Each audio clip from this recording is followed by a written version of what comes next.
Everybody, welcome to the Surrey School's Mental Health and Wellness 40. Today, we are so fortunate and so privileged to have Annie Ohana, who's a teacher at Ellie Matheson, with us on the shared traditional territories of the Katsi, Semiahmoo, Kwantlen, and Coast Salish peoples, where we, Annie and I, and other staff of the Surrey School District, work, learn, and play. We are also co-broadcasting on the Stigma-Free Society's Facebook page, I think, and their YouTube channel, where we are partners with them in the work to stamp out stigma about mental health and things we'll be talking about today, such as racism and being a more inclusive and diverse society. So today we're very pleased to have Annie Ohana. I'll let her introduce herself. She has such a large resume. I can never do it justice. And whether you're watching now or you're going to be logging on now or you're going to watch later, I know they'll enjoy this interview, Pro-D that we do for our staff in the district, as well as parents and kids who end up watching us on YouTube or on the Stigma-Free Society's Facebook page. So Annie, welcome. Thank you so much for having me. No problem. This is the first broadcast of the year. So I'm going to let you introduce yourself to the district. I know you've been on the news. You've done all these things. So why don't you introduce yourself, what you do? I'll keep it short. Go for it. Yeah. An educator by trade, but also a believer that our classrooms have no walls, that we need to educate to liberate ourselves, to liberate our students, to celebrate our identities, the multifaceted identities we have. And so I try to do that every day in my classroom. And yes, the work happens in our communities, in our families. It happens intersectionally with other people. So that other stuff is like the other hats I wear, but all of it comes down to the cornerstone that education is. It's a privilege that we all have here in terms of that free K-12 education. Not saying it's a perfect system, not by a long shot. However, as an educator, I know I have a platform that I can use to help students and to help families and community and society in general be better, do better, and actually like achieve a more just world. I think you can't have success without justice. And under all of that, I've done projects, I've done stuff, and always honored. And I always say, like, hit me up if you wanna collaborate, right? My pedagogy is really about collaboration with students, with staff, with all kinds of people in all walks of life. That's amazing. And I am hitting you up to collaborate right now. This is awesome. I'm glad for the invitation. But I do need to congratulate you. It was also all over the district website. It was on the news. So I don't think I'm telling you something that's embarrassing to you. I need to congratulate you on the wonderful honor of being considered one of the top 10 teachers in the world. You were in that category. You were in the, out there. I think it was in Paris where they we were in Paris. Yeah, I think someone equated it to the Nobel Prize for teaching. So maybe just briefly, because we're here to talk about anti-racism, diversity, and how that affects mental health. But tell me a little bit about what that was like. We're proud of you in the district. I appreciate that, and again, I really feel that through my fellow teachers and also administrators and other folks, right? I mean, it takes a village, right? That we're able to provide opportunities, and so based on that, because I was nominated for kind of like teaching, community work, kind of a mix of things. So being top 10 was just mind-blowing. The best part was meeting teachers from around the world. So we took part in the UNESCO conference because the award is linked to UNESCO. And it was just a fabulous opportunity to not only be there for their general conference and their big meeting, where, a lot of issues were raised, right? A lot of issues around our world when it comes to education and the fight to protect education. But also teachers that are doing incredible work. The winner, Sister Zeph, an amazing woman from Pakistan, meeting folks from India, from South Africa. And there were many more there, right? There were hundreds of teachers there from around the world. So to have that opportunity to share experiences, to see what education is like in different fronts, and to realize that as difficult as things can be here, that some teachers are facing even higher levels of difficulty, oppression unbound, right?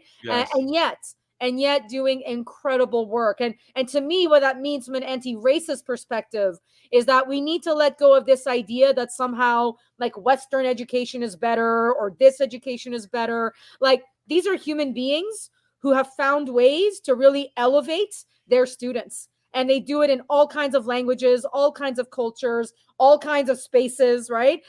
Deep from India, teaching in streets, and like chalks, boards on alleyways, right? And yet able to produce like amazing students that that are, full human beings, right? So it was just such a great honor. So many teachers belong on those lists. I could think of hundreds and thousands more of teachers. And really just my goal was to represent Surrey and Canada and whatever else I was representing the best I could. And I hope I did that justice. Well, from what I read, you did, and you were nominated. Correct me if I'm wrong, for your work in diversity, anti-racism, equity, all the wonderful work you did at LA Matheson. Tell me, what drives your passion? Like, how did you even get started in this? Having had the chance to talk to other teachers and sort of revisit, really reflect on your past and your future. What drives you? What's your passion? What drives me? What drives me from a very young age, because people have told me this, is my own background. Right. So, I'm a first generation Canadian, a family that has immigrated multiple times. I'm a white passing Sephardic Jew, right? Arabic Jew. So there's been a lot of difficulties in life, right? Whether it's socioeconomic, even racist, I might pass, but I think a lot of us can understand those moments of, oh, your first language is not English, right? Or, oh, your dad is brown, right? Like, it's interesting to see those moments and how they affected me. So from a very young age, realizing that unfortunately the world is not always fair and it's not always just. When it came to teaching, my background's in criminology and political science. And so before I ever had my master in equity studies, I was already ensconced in the world of like legality and justice work and anti-oppression. So getting into teaching, I was on strike quite a bit from 2011 to 2015. Realizing that it can't just be about the books we use or the classroom and the classroom management. It needs to be about those bigger topics, and realizing that racism and mental health and ableism and every ism you can imagine, that absolutely it impacts what we do in our classrooms, and we need to be very careful about what we bring across. We all have prejudices, right? We all grow up certain ways, so that can transfer through our teaching. But also that students and families are dealing with a lot. So you can't just ram down information down people's throat without realizing that, our buildings need to be safe, and students are facing other realities that if you completely ignore them, I don't know if you're really being effective as a teacher. So that's what drives me. The need, the desire to make sure that we provide the best education possible, and that justice, equity, diversity, inclusion, sovereignty, like all those things are integral. They're not add-ons. They are integral. If our education does not come from that, then we have problems. And I have to say, I was in Namibia right after Paris. Working with the union, there, and their slogan is "Educate to Liberate," because they've been through genocide, they've been through apartheid, right? Wow. And to see them see their indigenous ways of knowing, right, really in their education system, like I came back with ever more desire to make sure that we really make sure that this is ingrained, and it's taught from day one, right? And not just the idea of that, oh, we need to add more. No, this is the baseline. So that's what drives me to really make sure that our justice and anti-oppression is the baseline of everything we do. Well, let me unpack that, what you said earlier. If you go back about a minute, you talked about kids and families experiencing this even laterally in schools. How does that, do you think of, how does what some of these families and kids experience in terms of, racism or inequities, whether it be social economic inequities or racial inequities, how does that affect learning that you've seen being on the ground, being in schools? I'll try to keep it concise, right? I think there's always the systemic layer, right? The fact that when you consider that we are on stolen lands, right? There's a lot of issues around the choices that were made previously in education, the inclusion, right? How many people were included in that system, what resources we use, who we elevate in terms of like history and our heroes, right? And that's been a very long journey, right? To improve that content and who our society decides is important.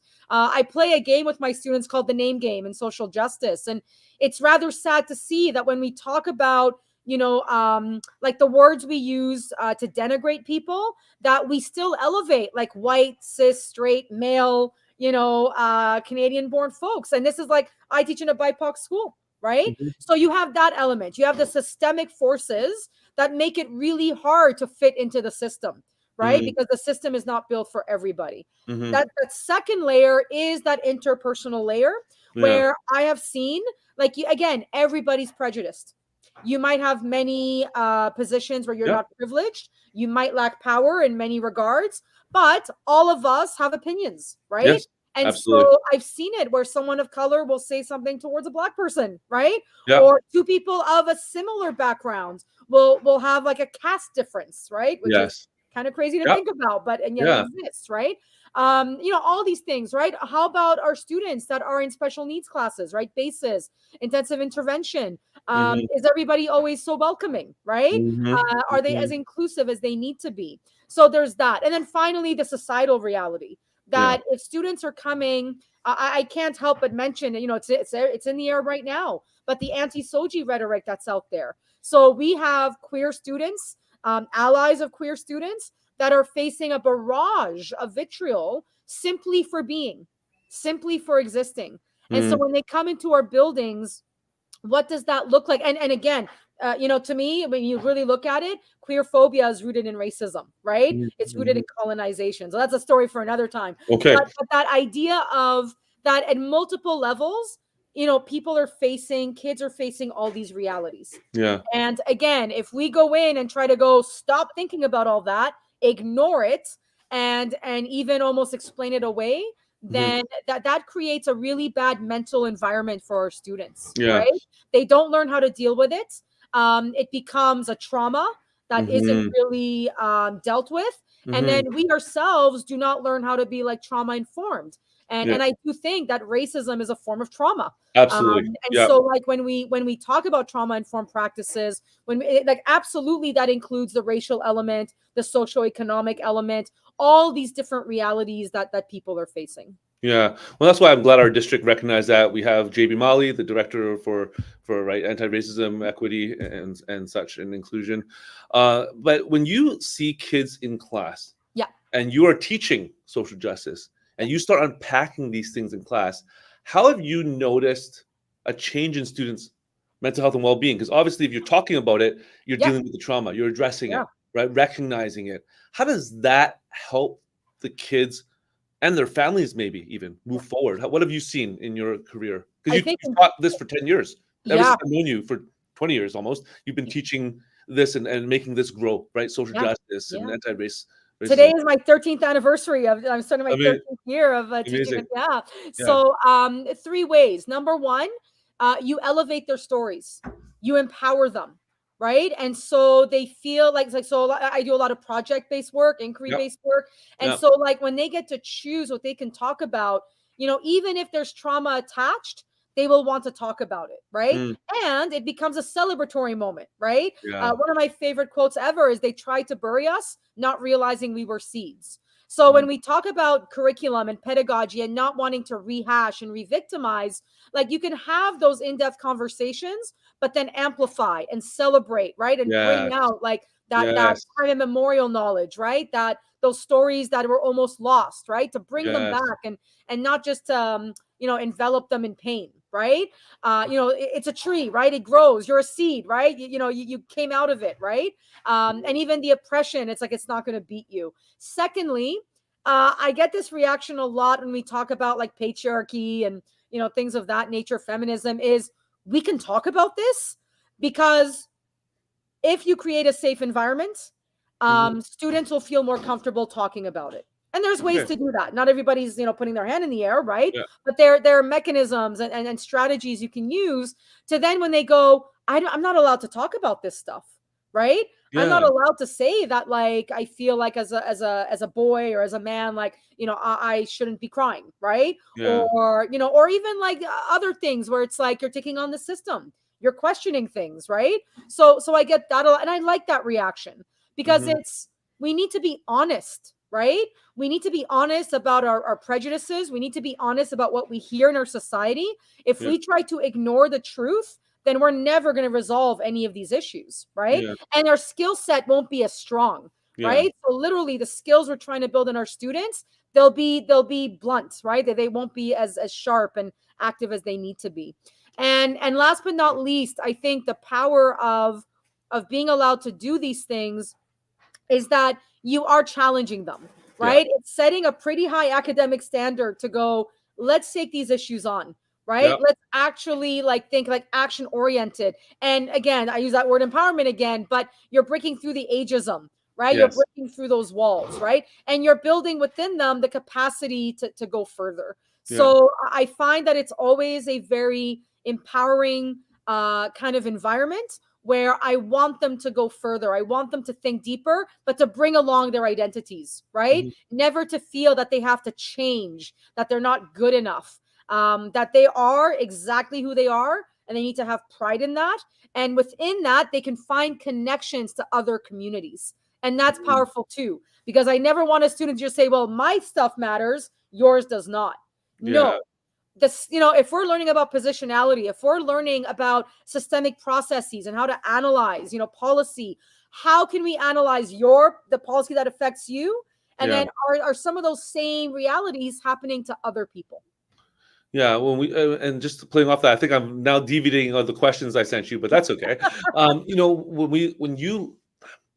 When you're walking through the halls of your school and Yeah. you are seeing kids, because even the kids in your class, they might feel safe in your class, but they not feel safe elsewhere. Yeah, Have absolutely. you noticed in your years of teaching, in your 13 years Yeah. of teaching this course, because we see, especially post the pandemic shutdown, and Yeah. there's still there's still COVID out there, but we're Yeah. all back Yeah. in Yeah. schools, and now the stress level though is still quite high. I Yeah. found that since the shutdown, pandemic, and BC never really shut down, but the Yeah. 2020, 2022, right? Yeah.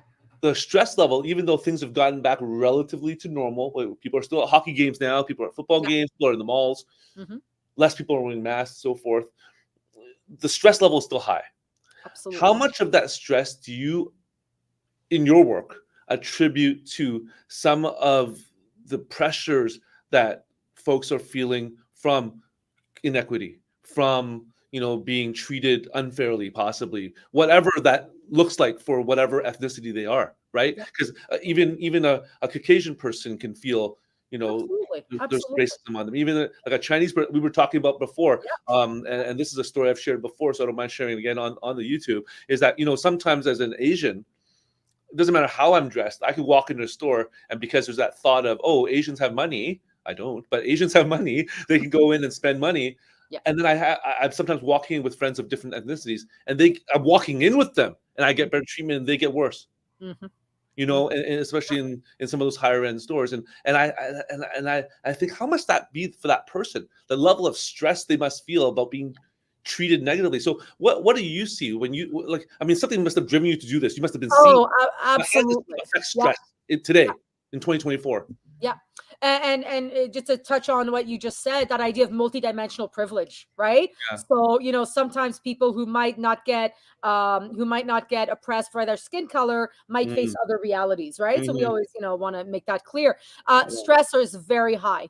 Yeah. And I think we can say safe space, but we can never guarantee it. Yeah. And it can change from moment to moment. Absolutely. I can see having a good discussion in class, and then the student walks outside, and whether it's by phone, and I don't mean to talk about the phone, but like just generally, like by the Yeah. device, by someone in the hallway, by another situation, all of a sudden you have a microaggression, right? Yeah. By people they know, by people they've grown up with, right? Yeah. Let alone, Yeah. strangers and people that don't know them. And Yeah. yes, COVID played a big part of that, because I think it made us more insular. Yeah. It made us like less likely to kind of reach out. And I Yeah. think we are still rebuilding those skill sets, right? Interesting. Um, Even now, 2.5 years later, in Absolutely, BC, we never absolutely. shut down. You still, Yeah. I think that too, but no one believes me. Like, well, we didn't shut down. We were always open, but yet we weren't. You You know? want an example of racism, but how many of my students, BIPOC folk, that worked throughout the pandemic, that Yeah. had those frontline jobs in those grocery stores, right? Teenagers, right?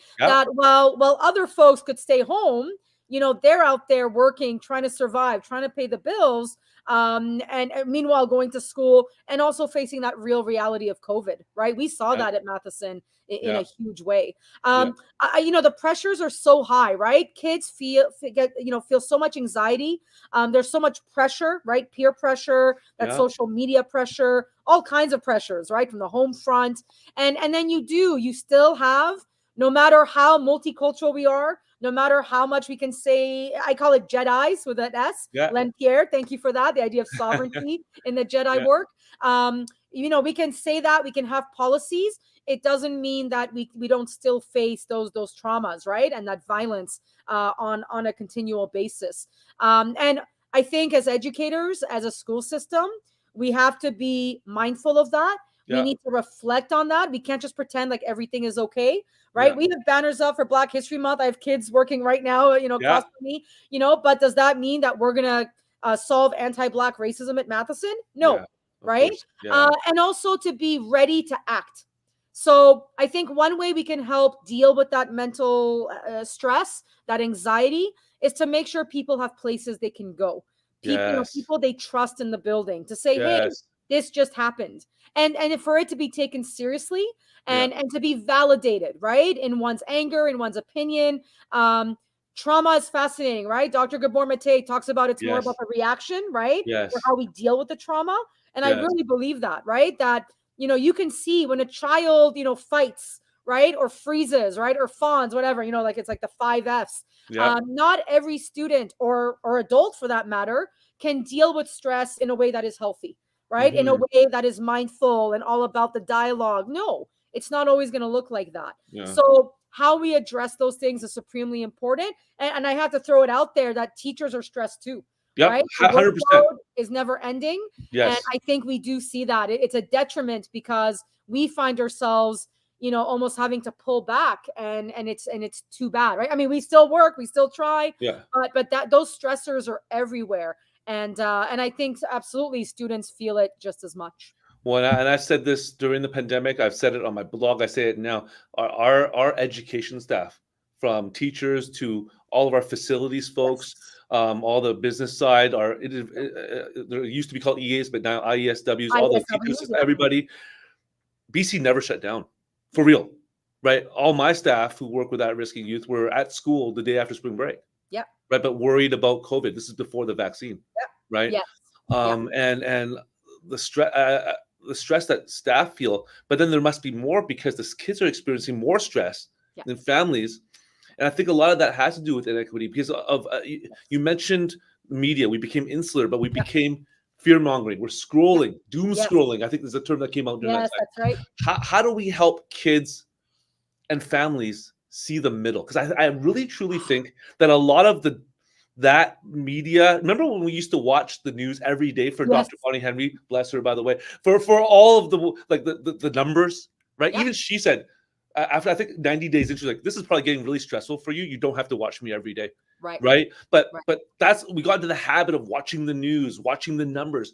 And now we see, and I'm not going to address it politically, obviously, on YouTube, but wars in other parts of the world that are affecting our students here.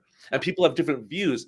How do we help kids and families see the middle ground, see the way of peace, see the way of being diverse and and opening their ears? Because it's so easy to doom scroll and take a side. The internet thrives on that. I think people should shut off the internet sometimes because it polarizes individuals.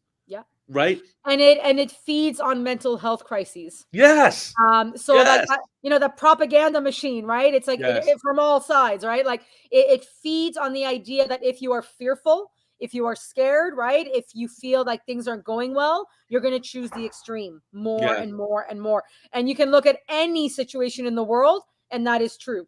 Right? That is very true. And you have people that are predatory, right? Whether that be governments, whoever, right? That, who want to make money off of it. And I think, and so we have to teach that. Number one, right? We have to be able to call it out. And I do believe that education is that amazing space where critical thinking is valued, right? Where maybe on social media or companies or whatever, it's not, right? Just buy, right? Or vote, right? But it's not actually about because critical thinking. You would hope a politician might say, "You don't have to vote for me. The other guy has good ideas," right? Yeah, you hope that's never going to happen, right? No, or and perhaps that's a little bit glib, but really. So, and another thing is this: at our school, a lot of the conflicts in our world, a lot of the ongoing genocides and other situations impact us personally, myself included, right? And so, what I noticed is a very concrete example.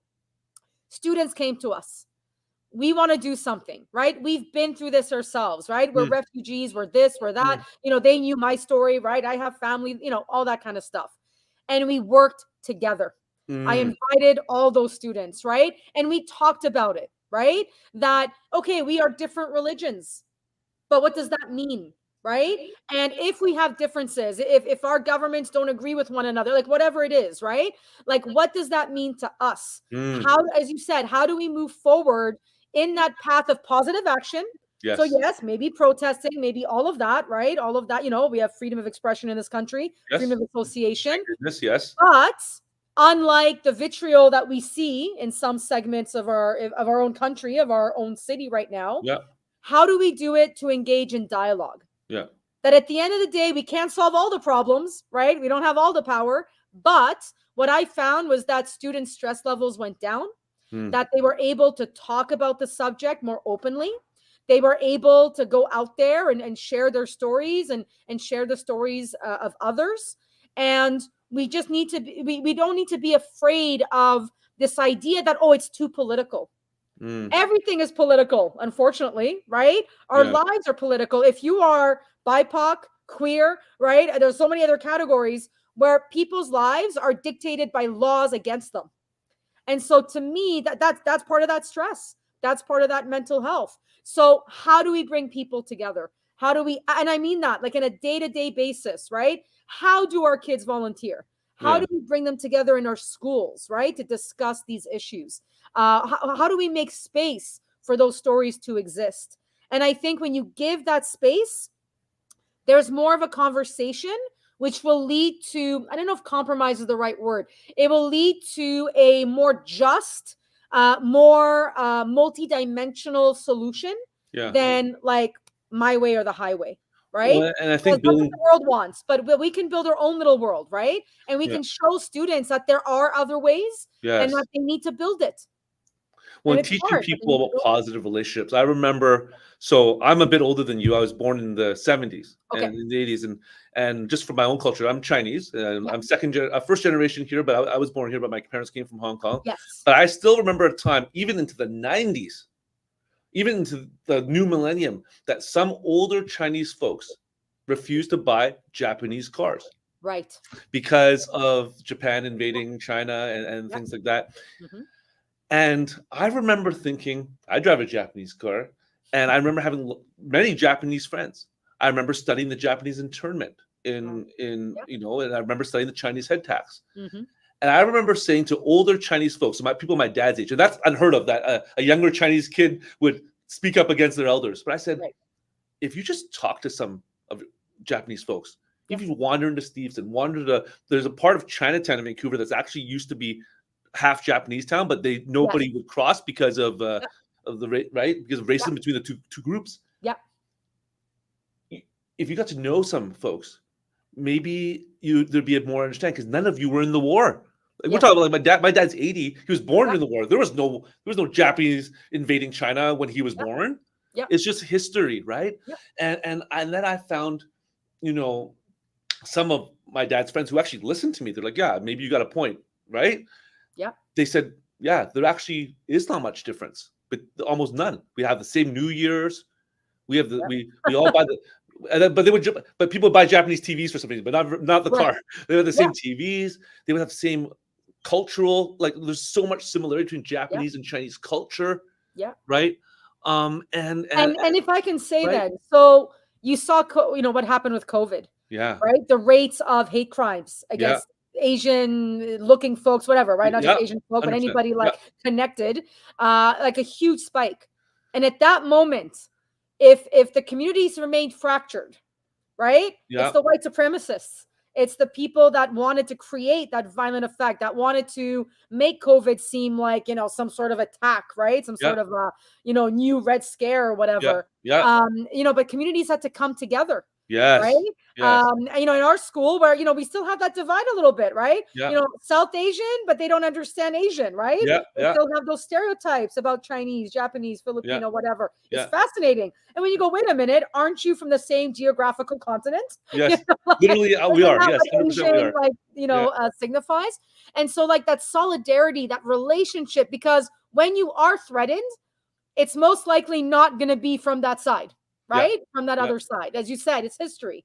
right? Yeah. Not to say that things are perfect, but No. nonetheless, yeah, we've moved on, right? Yeah. Japan is vastly different, right? Yeah, well, in China, the You know, Chinese are different. There's Taiwanese now. There's yeah, people born. There's Chinese. There's Asians all over the world, right? You go to anywhere and exactly. hit a Yeah, Japanese restaurant, Korean restaurant, Chinese yeah. restaurant, anywhere in the world, right? And that's where that mental health conversation is so important, Yeah, because solidarity is self-care. yeah, Solidarity is that mental health. We're yeah. not always going to have perfect lives. But No, if I can reach out to you and talk about my issues, you talk about your issues, you go, "Oh, wow, there's a lot of commonality here." Maybe we go talk to the MLA, yeah, like about yeah, what's going on. Maybe yeah, we share our stories in a different space, right? That's the power of social media. Isn't that beautiful, right? You just put your yes, voice out there, and somebody will listen, right? And again, that's another part of it, is that solidarity to teach is very important, and to build, and relationships don't happen overnight. I no, think people misunderstand. Well, I smiled at him, so how come he's still angry? Like, yeah, no, yeah, right? What have you really substantially done to be there for one another? yeah. Doesn't mean money, doesn't mean like that, but like over time. So people learn to trust, and people learn that, okay, I know I can go to this person. And then maybe those old realities, or even current realities, start to fade away, Yeah. right? They really start to fade away, and instead there's a better decision is made, Well, that's right? why, And yeah, yeah, go ahead. that's why I believe all of us should be part of reconciliation. Not Yes. just one group, Nope. not just the elites, not just the politicians, Yeah. all of us, the whole community. And I said, I think I mentioned to you at my kids' assembly, there was not just a land acknowledgement, but they did the theme song for Yeah. the peoples that inhabited their land, right? Yeah. Did their national anthem, so to Yeah. speak, right? And to me, like that's saying something. And I remember some of our assistant students saying it is sometimes, because it's new to us, it is uncomfortable, but it's necessary, Yeah. right? And we all have to do it. All of us need to be part of reconciliation, not just some of us, not just the Yeah. teachers, not just the aides, but the students and the families, everybody. We need to recognize the need. And that's why I love Ellie Matheson being actually the beacon of light when you did the English First Peoples.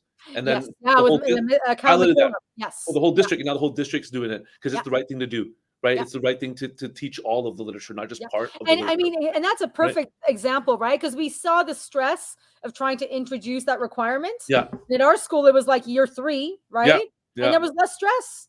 yeah, And everybody was more on board, right? Because it yeah, took that long-term visioning. It yeah, took that hard work to begin with, right? yeah, I literally teach right across the hall from him, right? So yeah, I saw the effort and the time, and the energy spent, and it was a lot. But come the ministerial requirement, and it was like, oh yeah, we got this, right? So every other department's conversations are so much easier, yeah, right? When it comes to thinking about how to continue to grow, right? In yeah. that The direction indigenous ways of across knowing the as board. well, Yeah. right? Yeah. Well, as I told you, 30 minutes passes by fast. I've already got 2 minutes over, Yes. but I'm going to ask you to maybe summarize what you said Sure. as advice to students and families, because Mhm. not because teachers watch this Yeah. obviously, and there's few Yeah. on now, and there'll be many more watching when they're driven home from work, or someone actually said they went for a run and listened to it. But Oh, that's that's weird that you run awesome. into my voice and the guest, but that's fine. Um, what advice would you give to students and to families who come to you and say, I'm just so stressed out. I go to a store and I'm not getting treated right. I go to school and I feel like things are against me. I'm new to the country and I don't know what to do. Or I've been here for a few years and I'm still feeling that trauma of the stress. I'm a refugee. I've Yeah. come from somewhere else, and whatever I've escaped from, that people group is here too. And it feels like I can't get along with that people group because we're fighting over there. Yeah. Yeah. What advice do you give to students and families who come to you, because I'm sure kids trust you and I'm sure you've had this conversation before? Yeah. How do I overcome the hate? How do I overcome the anger? Because that's what causes the stress, Absolutely. right? Absolutely. How do I overcome that? Yeah, I want to be mindful that not everybody has the privilege of time, right? Mm, So you can't always say, "Oh, take an hour." Well, I work, right? I yeah. work overtime, so there's that too, right? But generally speaking, and to keep it very, Generally speaking, yeah. yeah, generally speaking, number one, you need to express that feeling, Mm, right? It could be a journal, right? It could be that trusted person. To students, I would say find that teacher, go to yeah. your counselor, right? Yeah. Or maybe there's some after school program or an extracurricular. To me, I think volunteering is massive, and forget about the hours and whatever the resume. I literally mean like you're in a room with a couple kids after school, right? The day is done, and the conversations can go anywhere. which is so beautiful, right? And you go deep and you vent and you complain, right? But you're also doing some good, right? Kind of on the side. So find that space. It can literally be with one other person, right? For parents, I think acknowledging, those other realities, right? Like reading books with your kids, right? Yeah. That look at different cultures. There are great organizations like Mosaic and Diversity, right? Yeah. I Absolutely. could keep going on with the list, right? There's even sources by the Surrey School District, right, that Yeah. offer Absolutely. workshops and opportunities. And I do think schools are community centers. That's Yes. my bottom line. Amen. Yes. So, Yes. but what I would love is, again, with if our economics was different, that parents and teachers and students would have more time together Mm. and to really talk about that, right? So, what are we teaching our kids so they can combat hate? So they learn how to identify it so they don't fall for it, Hmm. right? Because that's something we're seeing as well. The anger is leading to people believing misinformation, Absolutely. not And we trusting see the it education system. all through the internet, right? Yeah. Right. And so I want people to understand that dialogue is so key. So email that teacher, Yeah. call somebody and please continue to report and speak out. You don't have to be a big like social media TikToker influencer, Yeah. but sharing your story, we need truth. There cannot be reconciliation without truth and justice, Yes. right? So we need to, the Truth and Reconciliation Commission was all about that. We got to lay out all of it, Yeah. right? It might hurt, it might be uncomfortable, it might be a reckoning for a lot of people, but we need to put that out there. And being truthful will not allow us to go down the hate path. And just remember, we are all human. And I do an exercise with my students called What is a Human? It's like literally the first activity I do in social justice. I don't give them any information. And you know what's amazing? I don't want to give the pattern away, but they come up with Yeah. this incredible pattern of what a human is. Mm. And believe you me, it has nothing to do with most of what creates hate in our world. Yes. Absolutely nothing. Amazing. So choose the person next to you over the idea that's being spewed online, Yeah. right? Over 100%. that person who commits a crime against you or a microaggression or whatever it might be, right? Find those spaces, and I do think even for families to really come together and find those moments of peace and solace, even if it's 20 minutes, 10 minutes, dinner time, carve out that space. That's what my family did. I Yeah. found that they carved out that space. So no matter, and again, lower income, all of that, moving around a lot, and that space, it was like 11 p.m. at night, right, for dinner because parents worked endlessly, and yet we had that moment, and that helped me kind of fortify myself to go. I'm going to keep going, right? I'm going to keep Hmm. being myself. I'm going to make sure that I work with other people. We will not solve this by ourselves. No. Trauma isn't really resolved by itself, No. and yes, the world can be painful, but there is so much joy in it. There is so much celebration Oh in it, yeah. right? So see our schools as a community center, right? Yeah. For kids. And one last point to the students: Yeah. tell the teachers what you want, Yes. right? I really want to learn about this. Can I do a project about that? I've been very Yeah. lucky to have a handful of students that were like, I don't think I'm going to do well here. Can I do a side project? Right? Yeah. Yeah. I've had And that they before worked as a teacher harder too. than if Yeah. they had just gotten frustrated, right? And 4 out of those 5 times, I think it was 5 times, those students were suffering through trauma. Mm. And so they couldn't get through it, right? That Yeah. what I was trying to teach was not getting in there. But the second that I helped them like frame a different project, I have my goals in mind, Yeah. right? How are you going to show me growth? How am I going to assess it? But it was incredible to see how it helped them deal with that trauma as well. Yeah. So believe in each other's, humanity. Find examples of joy and celebration. It could be as simple as going to the library and picking up a book. Mm. And one last thing, I think, because sometimes when you have that aggression, because I'm facing it right now, I find the people from that same background, that same Yes. aggression, and I find the good people, right? Yes. It could be a TikTok, it could be a video, it could be a news story, it could be someone in the community, it could be whatever, it could be a restaurant, right? Mm. And you get a chance to go, no, there's good. There is good. That one person does not represent everybody, Well, right?